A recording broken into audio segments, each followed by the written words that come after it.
미국 대학 입시의 궁금증을 함께 풀고 있는 어드미션 마스터스의 진아킴입니다. 구독과 좋아요, 알림 설정은 영상 제작에 큰 힘이 됩니다.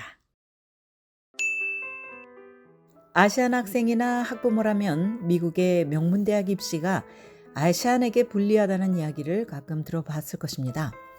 이것은 사실일까? 2000년에서 2015년 미국의 아시안 인구는 72%가 증가했습니다. 그럼에도 불구하고 현재 아시안이 미국 전체 인구에서 차지하는 비중은 5.6%에 불과합니다.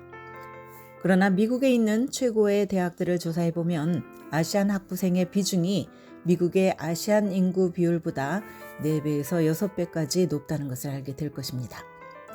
캘텍의 경우 전체 학부생 중에 아시안이 차지하는 비중은 37%에 달합니다.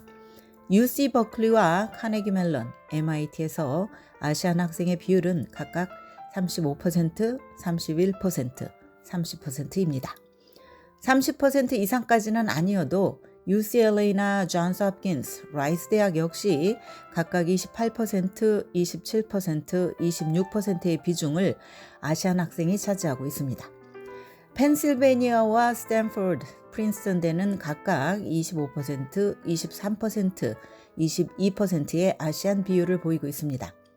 콜롬비아와 듀크, 에모리, 하버드 대는 학부생 중 아시안이 21%를 점합니다. 이런 통계를 보면 아시안 지원자라는 것 자체가 명문대학들에서 입학 허가를 받는 확률은 높이는 것이 아닌가 하는 생각이 들지도 모릅니다.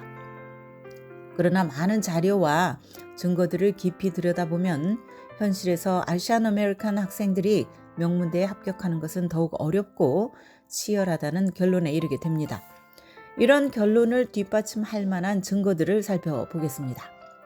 2019년 미국에서 SAT 시험을 치른 모든 학생들의 평균 점수는 1059점이었습니다. 이 중에 아시안 학생들의 평균은 1223점이었습니다. 아시안의 평균 영어 점수는 586점, 평균 수학 점수는 637점이었습니다. 프린스턴 대학의 연구원들은 아시안 지원자들이 엘리트 대학에 입학하기 위해서 똑같은 합격 찬스를 갖기 위해서는 백인 지원자보다 SAT 점수가 140점 높아야 한다는 점을 발견을 했습니다.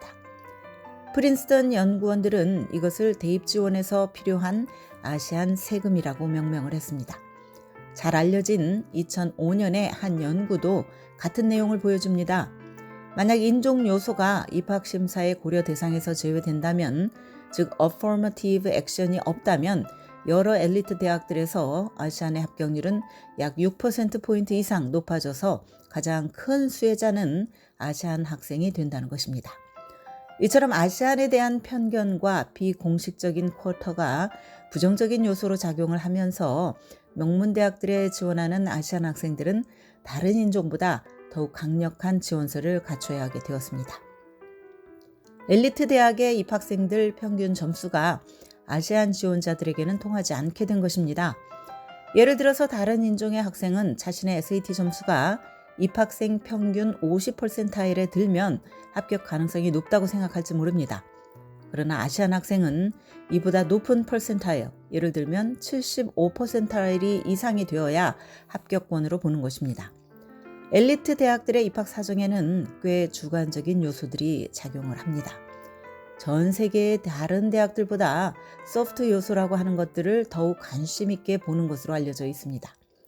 숫자로 판가름 나는 성적 외에도 에세이나 추천서 등을 통해서 드러나는 지원자의 성품이나 관심, 그리고 열정 등을 종합적으로 본다는 뜻입니다.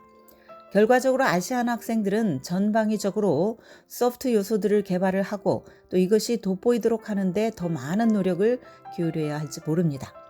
커먼 애플리케이션의 에세이와 대학별 추가 에세이를 통해서 개인의 생각과 경험, 그리고 인생을 대하는 태도 등을 효과적으로 풀어내는 것은 나의 에세이를 읽는 입학사정관과 개인적인 연관관계를 만들 수 있는 이상적인 기회입니다.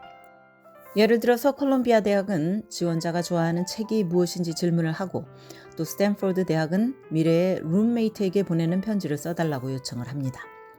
에세이라는 것은 마음의 거울과 같아서 에세이를 쓰는 사람이 어떤 사람인지 진정성 있게 보여줍니다. 그러므로 다음과 같은 자세로 에세이에 접근을 해봅시다. 먼저 나의 성품과 독특함이 에세이 전체에 나타나도록 해야 합니다. 나를 차별화하는 것이 무엇인지 솔직하게 풀어냅니다.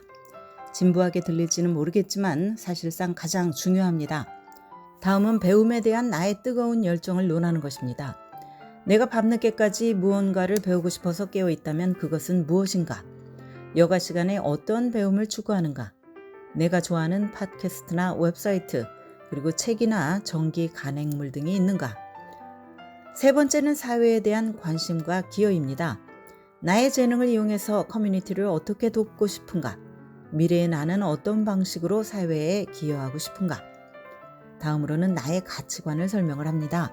내가 핵심 가치로 생각하는 것은 무엇이고 또 무엇이 나의 존재를 단단하게 만드는가? 나는 어떤 문제를 꼭 풀고 싶은가? 여기서 문제라는 것은 글로벌 문제일 수도 있고 지적 퍼즐일 수도 있습니다. 아니면 개인적인 도전도 될 수 있습니다. 이 같은 깊이 있는 접근을 통해서 에세이에서 돋보인다면 소위 아시안 세금으로 불리한 면을 상쇄할 수 있을 것입니다. 또한 아시안 학생들은 지원하는 학교의 리스트를 다양화할 필요가 있습니다. 명문 리버럴 아츠 컬리지의 경우 애머스트와 스월스모어에서 아시안 학부생의 비중은 각각 15%로 똑같습니다. 윌리엄스와 버스어는 12%, 미들베리와 보딘 웨슬리안은 7%입니다. 리버럴 아츠 컬리지들은 유명 법대, 의대, 약대 등 대학원 진학률이 높은 것으로 잘 알려져 있습니다.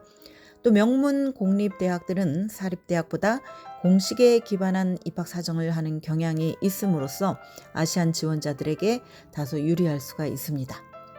오늘은 한인 학생들이 지불해야 하는 아시안 세금에 관한 말씀을 드렸습니다. 지금까지 교육 전문 컨설팅 그룹 어드미션 메서스 진아킴이었습니다.